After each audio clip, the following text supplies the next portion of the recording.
Hello everyone and welcome to lesson 23.2B. I've entitled this video, European Colonies of Southern Africa.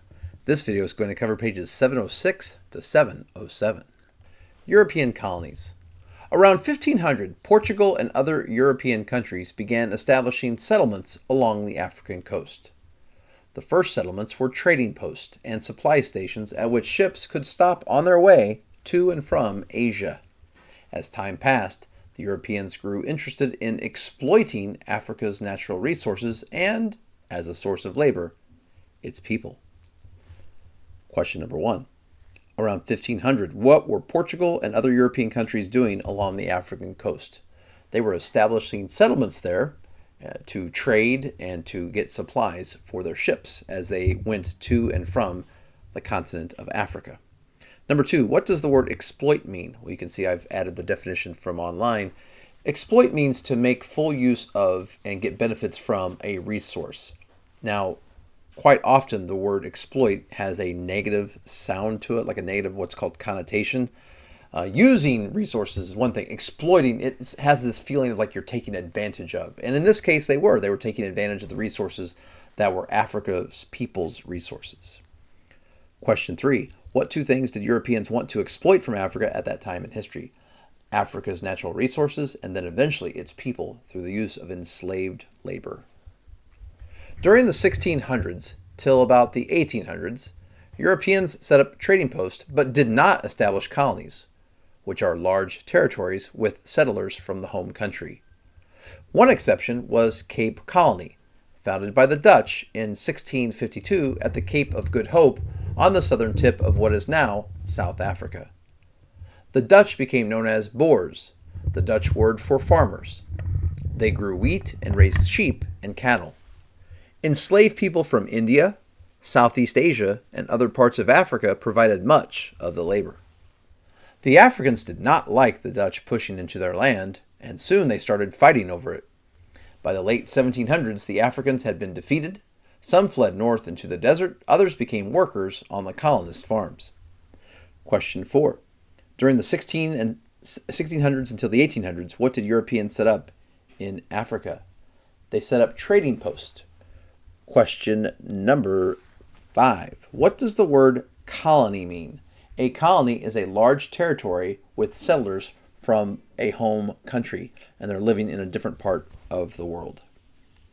Question 6. Which Europeans set up Cape Colony at the Cape of Good Hope in 1652? That was set up by the Dutch. Question number 7. What were the Boers?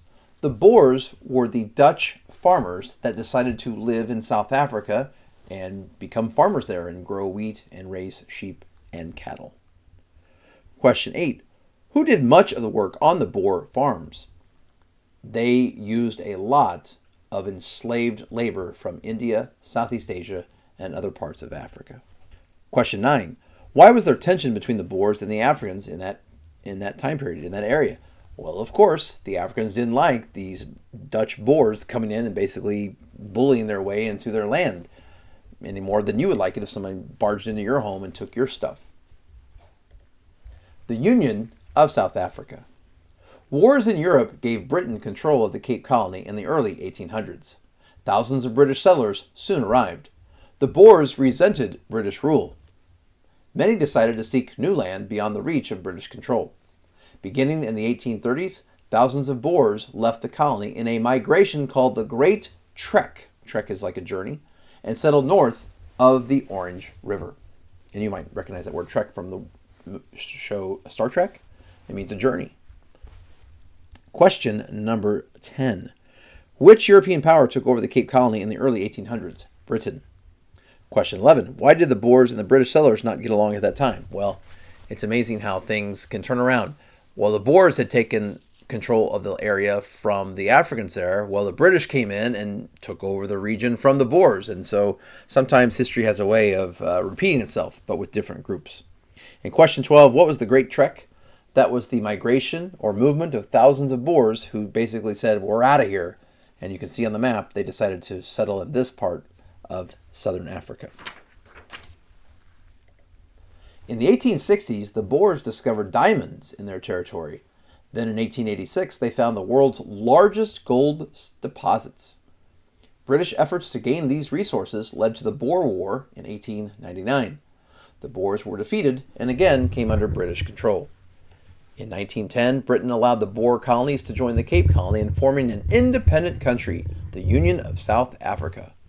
The small African kingdoms of Lesotho and Swaziland remained under British control. Question number 13. What did the Boers discover in the 1860s? Diamonds. Question 14. What did the Boers discover in 1886? The world's largest gold deposits. Question 15. What caused the Boer War in 1899? Well, like many wars, fought over valuable resources, money. So the British wanted these resources, and so they fought the Boers for it. Question 16. What was the outcome of the Boer War? The British won, and basically that territory was now under British control.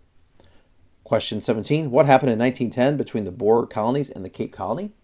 Britain allowed the two to come together to form the independent country of the Union of South Africa.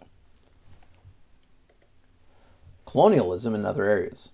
While the British and the Boers competed for South Africa, other European countries were competing over the rest of Africa. In 1884, representatives of these countries met in Berlin, Germany to divide the continent among themselves. We've talked about that conference in many chapters for Africa. In southern Africa, Britain gained control over what is now Malawi, Zambia, Zimbabwe, and Botswana. The Berlin Conference decided Portugal had rights to Angola and Mozambique. Germany received what is now Namibia, although South Africa seized the colony during World War I. Besides Madagascar, France controlled what is now Comoros, Mauritius, and Seychelles, not seashells. Seychelles were British colonies. European control in southern Africa continued for about the next 80 years. Not until the 1960s did the region's colonies begin to gain independence and self-rule.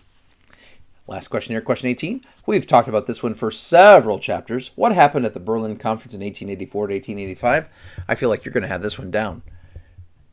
The powers of Europe split Africa into different pieces, much like you would a pizza or a cake or a pie. And you've seen this graphic many, many times. The European powers took the different parts of Africa and said, you get this, and you get this, and you get this. Well, thank you so much for watching. Before we go, I don't have a meme, but I do have some interesting lingo or language. So if you were in South Africa, here are some of the expressions you could use to strike up conversation. Feel free to pause the video if you want to look at some of these interesting words. Thank you so much for watching, and have a great day.